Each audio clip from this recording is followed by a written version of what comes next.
Welcome back to the program. Joining us now for our all-star analysis is former Speaker of the House, Bronwyn Bishop, and Sky News contributor, Gary Hardgrave. Great to have you both on. Thank you so much for joining us. Bronwyn, you're in black tonight. Right. I don't think that was a coincidence. Absolutely. You're in mourning.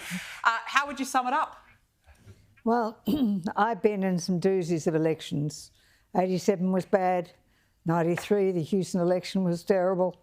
But this one was a real doozy. Seriously, there were so many errors made, and we wanted to support Peter. He's a good man. But the whole thing was ill-conceived. Albanese came out in January 1 and just went fight, laid out what he was going to do, and it was attack Dutton, label him with getting rid of Medicare, link it back to the time when he was the Minister for Health, and never mind the truth, just lie. Good Lenin maxim. Say a lie often enough, it becomes the truth. And then instead of having 3 points, and that's about all people can handle, 3 points, I think there were 12 talking points. There should have been a focus on the fact that unrealised capital gains tax was coming, and it should have been axe this tax. It worked with Tony Abbott, it was a good phrase. The petrol tax was excellent. That was excellent and should have been for the entire first period of that election period, 3 years it would be in place.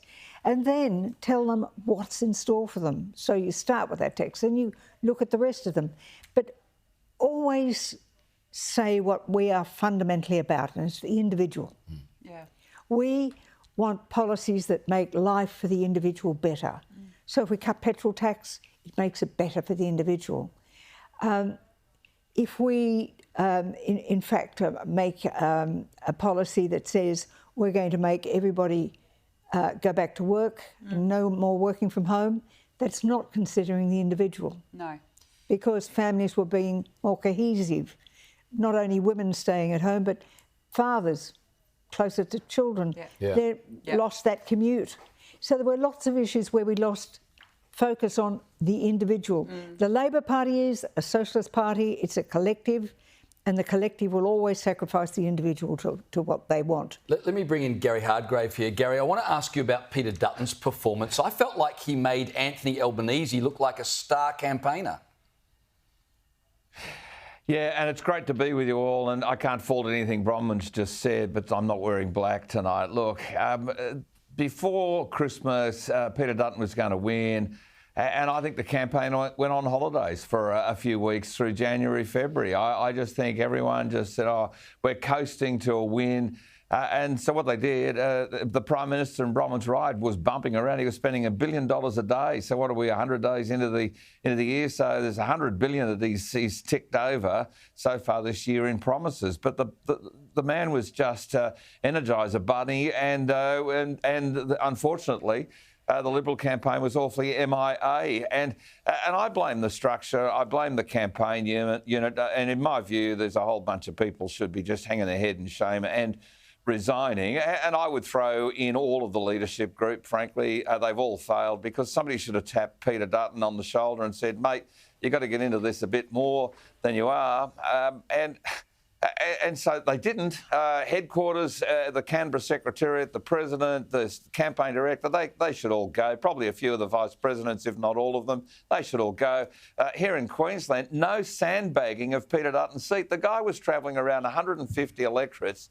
He had the most marginal seat in Queensland, and they either had no research or the research was pathetic, so get rid of the pollsters because they don't know what they're doing. There was no sandbagging. In other words, no protection of him, and every seat around Dixon was lost. Every seat around Dixon. So there was an impact as Peter Dutton got framed as the issue, as the problem, and Albo got away with all the lies. So that's the big fail. And Peter Dutton rightly has taken responsibility for it because, well, it is his responsibility, but there's a whole bunch of people. Look, I heard about soul searching, but we've got to get rid of a few heels as well. We've got to get rid of a few heels that are also dragging the party down.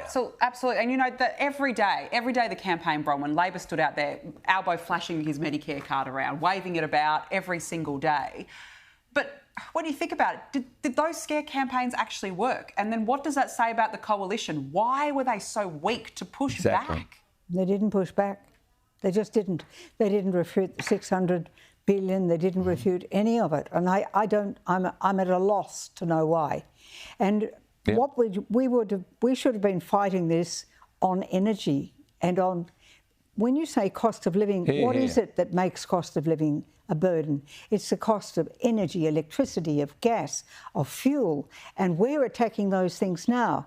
And even with the nuclear thing, you say, right, yes, we've talked about nuclear, yes, we'll have that in 2040, but right now you need relief now, and this is what we're proposing now.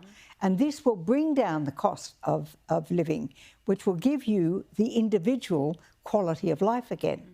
And that's where the immediacy of the plan was so important to stress, and then say, if you re-elect these people, not say you can't have more of that, but this is what they've got in store for you. And list it out. You know, there are so many things that they've got in store for us that are just going to be bad for this, for the people of Australia.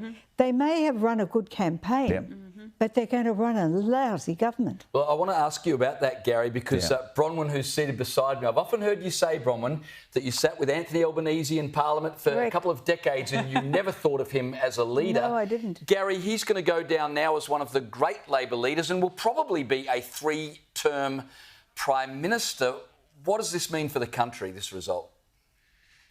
Yeah, look, congratulations to him. He and I were both elected in March of 1996, so we came in together, and I don't think anybody saw him ever as a Prime Minister. He was a warrior of the left. He was a joke from the right of the Labor Party's point of view, but not anymore. He is the most successful Labor Prime Minister since Bob Hawke, and Bob Hawke was the most successful Labor Prime Minister ever, from what I can read of it. And so, you know, I just think the guy has been able to write an amazing personal story. And look, he's still living in public housing, James. It's just a miracle. But you know, by any measure, by any measure, he was able to get away with all that he got away with because the Liberal Party went to sleep. They had all of the wrong advice, no sandbagging, no effort, wrong polling, you name it. Everything went wrong, and a failure to actually communicate. And I heard Danica say this before. You know, there has to be a passion and ambition, a bold vision for Australia. And by the way, we don't live in an economy. We live in a community. And so constantly talking about the economy made no sense to people. We needed to give people an idea that tomorrow can be better if we go this way. And we've got lots of beautiful black coal in the ground that could keep the energy prices back down the way it used to be. Nuclear wasn't necessarily the absolute be-all and end-all, but nuclear should be part of the mix eventually. Let's get back into that black coal. Renewables are going to kill this country. We're going to have the power go off. Maybe during Magic Round next year. Maybe during State of Origin next year. You know, I mean, we're going to lose power. There's going to be an East Coast blackout, and it's real. It's going to happen. Well, I think you're right. If we lose power during the football, maybe that will wake up everyday Australians. We've got to go to a break. Bronwyn Bishop and Gary Hardgrave, we really appreciate you joining us tonight.